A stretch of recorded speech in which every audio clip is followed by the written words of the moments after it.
welcome back, my lovely beans, to another video. And today we will have a look at Banshee. Why Banshee? Simply because she has currently a Prime Resurgent rerun, and I felt like she deserves some love. Disclaimer: she is a bit of a niche use. I will show you how to make her comfortably use in different occasions, but it is not the all-rounder. I just want to show you she is usable. You can use her in different occasion. She has the biggest advantage of that her base kit has silence, which means you can use on top of silence a second subsume on her, right? Silence is still great. I know that on an average base, not a lot of people are using silence anymore, right? But I still was like, I want to give her some love. I feel like she deserves some love. And I will show you now how to play her, how to use her, and what build options you have. So keep watching. Where to get Banshee? You are getting Banshee from the Tanner Lab in your dojo, where you get the blueprint and also her parts. So either you need to find a dojo that already did the research, or you need to build the Tanner Lab and then do the research. And the prime, obviously, she is vaulted. Currently, the prime resurgent is up, so you currently can buy her relics via Aya, or you trade it with other players, most likely for plat. For Banshee's abilities, the first ability is called Sonic Boom, and these simply pushes the target and ragdolls them. It only applies to targets in line of sight, and it has a travel time. There's a slight cooldown before enemies can be knocked down again. The second ability is called Sonar. It exposes enemies, shows critical weak spots on everyone in your squad. It is a damage multiplier that scales off of your strength, and recasting while Sonar is still active will cause additional parts to be highlighted, so it stacks. The third ability is called Silence. It surrounds yourself in an aura that stuns enemies, which limits their actions.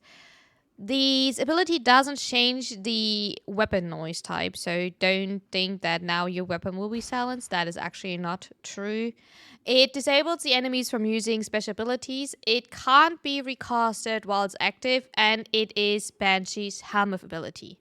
Soundquakes. So with Soundquake, you literally plant yourself in the middle and you remain stationary, so you have to be careful. Your releases waves inflicts enemies with blast per second and staggers them in a radius. It is a radius per second damage, and your energy can't be replenished while it is active, so it is active as long as you have energy, so it is a channeled ability. So you can't use energy nexus or similar abilities like with all channeled abilities. And yeah, it's mostly the ability you subsume over. Banshee has 4 augments. The first augment is Sonic Fracture. This one reduces the enemy armor by 70%. To have a full armor strip, you need 143% ability strength. That is, for example, Intensify and Power Drift. With Corrosive Projection, you need a total of 118% ability strength. The second argument is for her second ability. It is called Resonance. Killing an enemy by shooting their weak spot will trigger another sonar for 100% of the remaining duration. It only affected by the original duration, so you will not reset the duration. Each additional pulse originate from the location of the target, so technically you're extending your original range. It also stacks, so you have multiple pulses now, and it can't be triggered more than every 5 seconds. The third argument is called Savage Silence, so it is for the silence ability. Finisher damage is increased by 300% while silence is active. This damage bonus is actually affected by your ability strength, and the damage bonus is multiplicative with, for example, Finishing Touch. The fourth argument is called Resonating Quake, and is for the fourth ability, Fortress Channeling to create a shockwave that deals 20 times damage at the epicenter, gradually weakening as it expands out. It also changed the energy cost, which in addition being affected by ability efficiency. but the damage multiplier is not affected by ability strength. So in total, this augment allows enemies to spam Soundquake because it is not longer a channeled ability anymore. As you can see here, you can now spam the 4 if you have the energy. For the first build that I want to show you, that are 2 options for a Void Cascade build. You all know that I do enjoy running Void Cascade builds. That's why I want to show you. The first build is a classic evade build. What is the advantage of evade? You don't have to worry about shield getting. What you instead have to worry about is continuously hitting headshots to keep up your invisibility. Being invisible gives you the advantage that our enemies are simply not attacking you, but it also gives you the advantage that you can run Crepuscular. What is Crepuscular in the end doing? It gives you additional ability strength and critical multiplier. What is the additional ability strength doing? Helping you with Sonar. What is Sonar doing? Giving you damage multiplier, right? So big damage numbers. Really nice. We're still running Brief Respite just in case we are getting hit, so we can press either our 1 or 2 to get together with Catalyzing Shield our shields back, right? But, you know, that is just like an extra layer of protection. If you would like to run another aura mod, that is absolutely up to you. We do have sure-footed. If you do have prime sure-footed, run prime sure-footed. If you prefer something else, because you do run like me, fortifier on your secondary, that is absolutely up to you. I would suggest try to run a lot of duration to make evade comfortable. You will also see that later in my Arcane charts. We do want to have strength. You see that I do run officially negative strength, but keep in mind I do have Crepuscular Mold Argument, so that will balance it later out.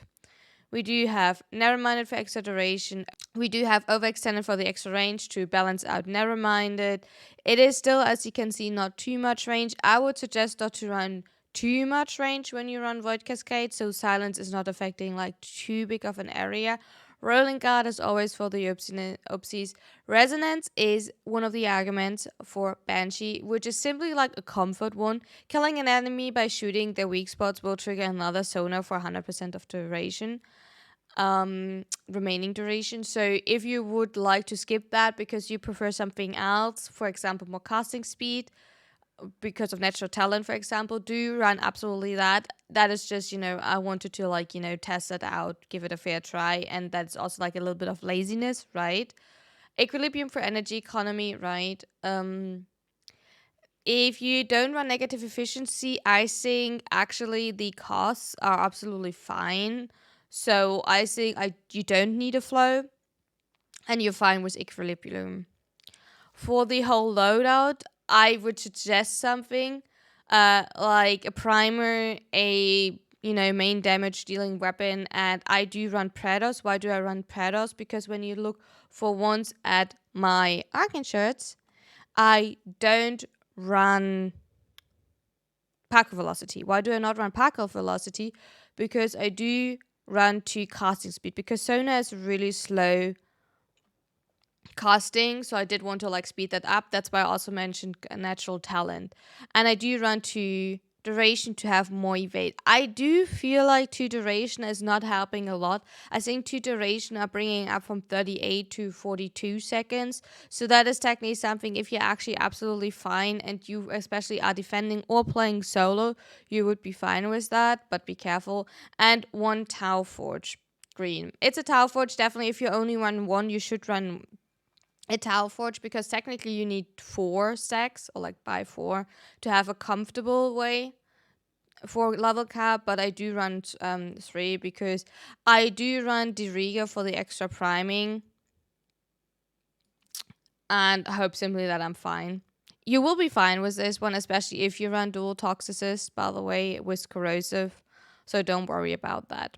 Another alternative, obviously, is the classic shield gating, where you are simply, are recasting to sheer gate. an ability. You can definitely recast Sona, but you definitely need to keep in mind that you need to have a lot of casting speed, because otherwise you will be stuck in the animation for Sona, or you simply use an ability that has a bit of a faster casting time, for example, like Nourish. Also, you get like an extra,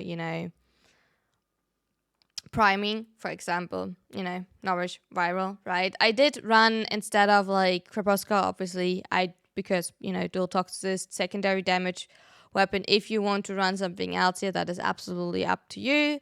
The classic setup here is catalyzing shield, vigilant vigor, fast deflection, brief respite. That is our classic shield gating, as you all know. Transit fortitude, that is simply for like the setup, because you also don't need that much duration anymore. Never mind it, rolling guard and overextended. Equilibrium once again. Here you would need to be a bit careful. Maybe you would want to like swap out one of the duration shards actually for like an energy shard.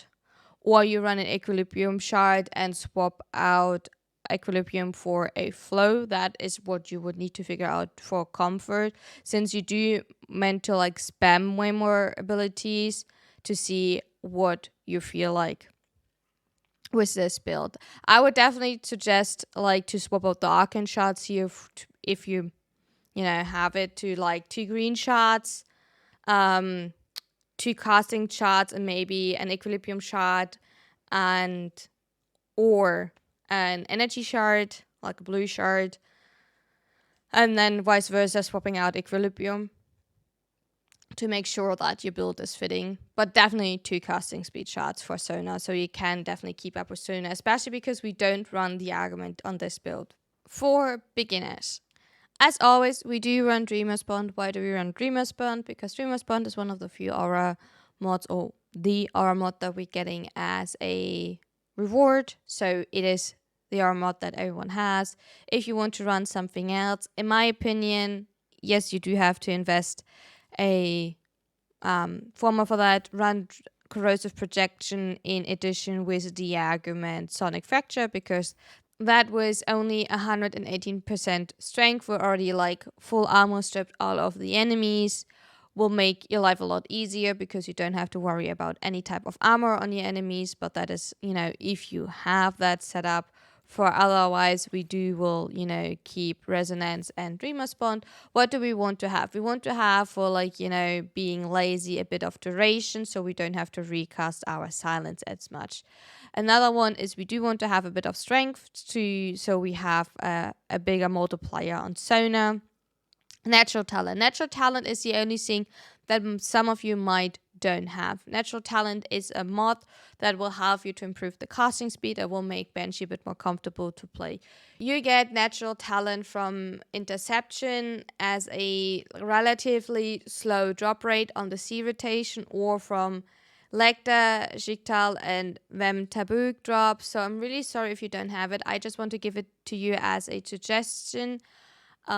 If you don't have yellow shards, so usually a lot of people put yellow shards on for casting speed. If you don't have it, the mod natural talent is a great way to do that, right? So if you already have it, it's a great way. If you don't have access to Archon shards, if you have the capacity to put it onto your Banshee. By the way, this build is tested on a normal Banshee, not Banshee Prime, simply to check out if all of the capacity would work out without a single former. So you only need a reactor, so that fits. By the way, why I'm saying on a normal Banshee, because usually between prime and non-prime frame is usually a slot difference, so usually they have like one more former slot already on it, so I wanted to test that. I do added a little bit more range to make sure, if you don't want to have more range because you feel like you're hitting too many enemies and they're not actually walking towards you anymore, drop actually range. That is absolutely fine. Vitality. Why do I prefer to have vitality on most of my beginner builds? Simply so you don't die when you walk into poison.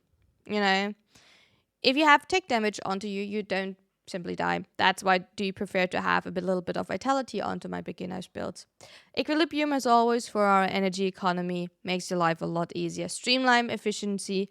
You do want to use a few of your abilities, especially because you do want from time to time use your 2 which makes the life easier. So I do want to make sure that our efficiency is high enough so the costs are low. Since in beginner or like normal star shot, there are not a lot of enemies. They will not drop that much of, energy or health orbs. So to make sure we can actually use our abilities. Resonance, yes, usually I would not suggest argument slots. You don't need to use it. It is just like, being lazy. So that is absolutely up to you. If you don't have it, absolutely fine. You simply can recast your Sona. Like I said, another great combination if you already are that far into the game is Sonic Fracture with Corrosive Projection, like I already showed you earlier. Or if you extra want to have some extra damage, is Holster Amp, because squads gain 60% damage for 3 seconds. That is up to you. You can also run Warframe Camaraderie, but that is already 1999. But if you have it, a great way to do that. But that is also like really situational. And as one of the last options, it's a health tank build. That health tank build, I want to say, it's a really specific setup. I just know that some of you do like to use health tank builds, and that's why I wanted to give it a fair shot. And it actually works for base steel path quite comfortably, okay? I have not tested it around when it will fall off. I will be honest, but So first things first, again, the idea, corrosive projection, sonic fracture. We do have a minimum of 118 strength, so we do have full armor strip, right? What we're running is Arcane Blessing and Guardian. You could drop Guardian and run Fury. Why Fury? Because we will run a specific melee. We do run a bit of duration because we do run Eclipse to be extra tanky. We will use the tank version of Eclipse. Then we do run Adaptation for more of that and Health Conversion for armor, right? We do have Prime Sure-Footed once again. We do have Equilibrium. We do have Arcane Stretch just for our better energy economy. Then, the idea behind this, we do run Coda Hirudo. Why do we run Coda Hirudo? Because Coda Hirudo is critical hits have 5% lifesteal and increase maximum health by 5% for 15 seconds. Stacks up to 25%. So, that in addition to our health build, by the way, that is a classic melee influence, feels kind of comfortable. That's up to you if you want to run it. I think some people were asking me, here's a Kuda Hirudo example. I do have my Kuda Hirudo at the moment at 60%. I think it was offering at one point a 60%. I swapped it to electricity. If it was not already electricity, I can't remember. Feels comfortable, not gonna lie. So that combination, in addition with on your Panzer Wupperfaller, you will run Hunter Recovery. Warframe healed for 30% companion damage dealt. In that addition, that whole setup is what will keep you alive. And it actually does keep you alive quite comfortably. And even against Acolytes, because the Hirudo is a crit-based weapon, and you get multiplier from your Sona as Banshee, right? It is really comfortable, I can tell you that. I did test it Steel Path mod to see how good it works, and it does actually works quite well. So if you want to have, a health tanking Banshee, go for it. It works. You can't, go super, super long. It's maybe not something where you can go for health tanking and, damage tanking falls off above usually a level 1000 anyway without help from outside, right? But, you can go for it. And, you do have the advantage of having silence plus, an additional subsume. So go for it, test it out if you want to. But that's really nice. So that's what I found kind of fun. Another thing, if you're wondering, I was testing Mecha build. I don't think the Mecha build is, I don't want to even show it. I just mentioning. I was testing the Mecha build. I don't think the Mecha build is worth it, just so you know. But yeah, that was kind of funny. I tested it. So if you want to test it yourself. Here you can swap it maybe out for Fury. I did not test it with Fury, but I think Fury could actually work. So go test that. Oh, and the Panzer class you do want to run on Protector posture, not on Elusive posture, by the way. And Shocking Claws is what will activate your Arcane Stretch if you don't know that. Thank you so much for watching. I hope you had a lot of fun, and hopefully you will like Banshee now a little bit more and tell me what you think about her. Have a nice day.